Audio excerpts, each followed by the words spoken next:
그런데 자유총연맹만 극우나 보수 유튜버들을 이렇게 밀착 관리하는 게 아닙니다. 대통령실도 직접 이 유튜버들을 관리하고 있는 것으로 보입니다. 정 기자, 작년에 대통령 취임식에 김건희 여사가 극우나 보수 유튜버들을 초청하기도 했잖아요. 네, 대통령실은 그 뒤에도 이 유튜버들을 직접 초청해 간담회를 가지며 관리하고 있었습니다. 윤석열 대통령과 극우, 보수 유튜버들과의 관계를 취재했습니다. 이달 1일 유튜브에 올라온 영상입니다. 대통령실 방문 간담회 후기. 자유총연맹 자문위원인 한 유튜버가 용산 대통령실에 초청받아 다녀왔습니다. 제가 오늘 대통령실 간담회 다녀왔습니다. 예, 대통령실 간담회. 예, 뭐 저 혼자 간 건 아니고요.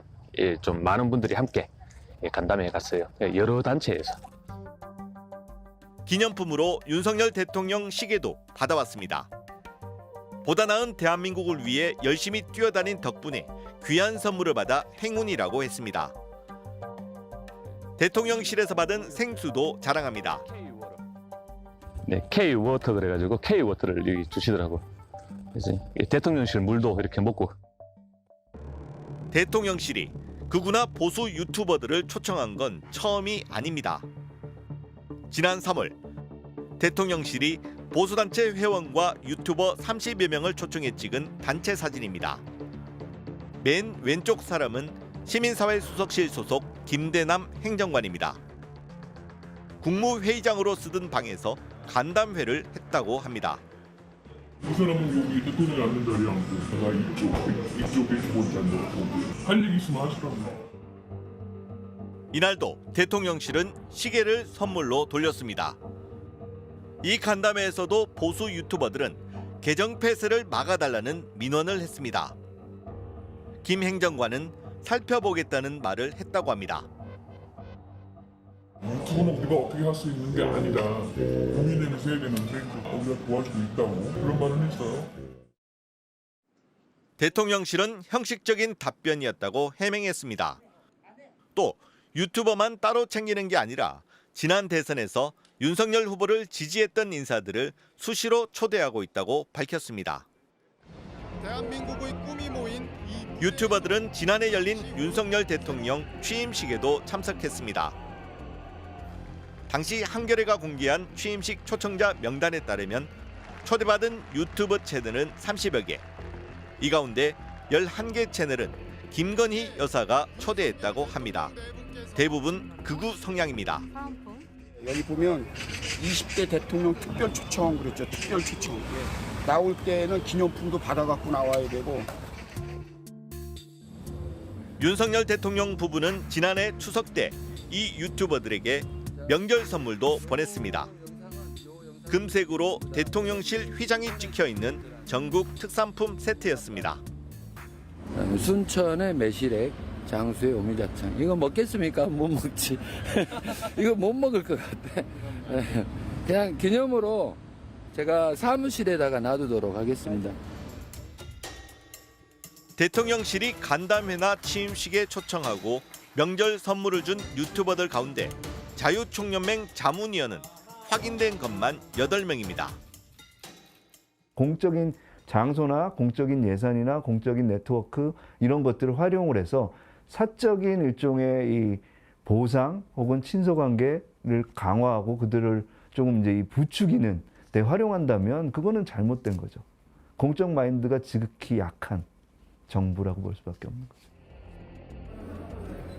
2년 전 대선 후보 시절 윤석열 대통령이 한 토론회에 가는 길에 유튜버와 인사를 나눕니다. 먼저 아는 척하고 어깨를 토닥였습니다.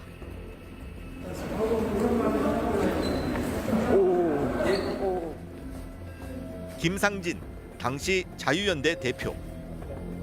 지금은 자유총연맹 미디어분과 공동자문위원장입니다. 상진아님 오늘 괜찮네. 그거 아는 척 해주시는 거. 윤석열 대통령 부부는 이 극우 보수 성향 유튜브들과 어떻게 인연을 맺게 됐을까요? 2020년 윤석열 당시 검찰총장은 추미애 법무부 장관과 극한 갈등을 빚고 있었습니다. 당시 대검찰청에 응원의 화환이 쇄도했습니다. 화환 보내기를 주도한 사람은 2명입니다. 윤 대통령과 친숙하게 인사를 나눴던 김상진 씨, 그리고 김모 목사, 김건희 여사의 고모입니다. 그 화환 전시의 주도자가 저입니다. 자유연대의 김상진 대표님과 같이 검찰들이 힘들고 어려웠을 때 저에게 하나님께서 화환을 보여주셨는데, 그 유튜브 채널에 와서 슈퍼챗을 쏘고 그리고 이제 화환을 어떻게 사라고 이렇게 보내자고 독려도 하고 윤석열 지지 활동을 하는 유튜버들을 전반적으로 관리를 했다라는 게 당시에 공공연한 비밀이었어요. 김 목사가 보수 유튜버들을 윤석열 대통령 부부와 연결하고 관리했던 걸까요? 김 목사는 인터뷰를 거절했습니다. 스트레이트 팀의 정동훈 기자라고 합니다. 네, 통화합니다. 여보세요? 윤석열 대통령은 당시 극우 보수 성향 유튜버들의 화환 보내기 응원에 대해 이렇게 말했습니다. 이스라엘 150개 정도 있다는데요. 어떻게 생각하십니까? 그분들 제가 그 뜻을 생각해서 또 해야 될 일 열심히 하겠습니다. 네. 그리고 그 유튜버들은 이제 자유총연맹의 자문위원이 돼 친정부 시위대가 됐습니다. 작년에는 극우 유튜버인 안정원 씨의 누나가 대통령실 직원으로 채용된 사실이 드러나 논란 끝에 사임한 적도 있습니다. 정치 지도자와 극단적 성향의 유튜버들의 이런 관계는 어떻게 봐야 할까요? 말하자면 언제든지 돈과 인정을 받으면 동원될 수 있는, 동원할 준비가 되는 사람들이 있다 이거죠. 그걸 활용하는 거거든요. 좌우에, 똑같이 좌우에 건강한 시민 또는 정치를 원하는 사람이라면 그들과 명확한 거리를 둬야죠.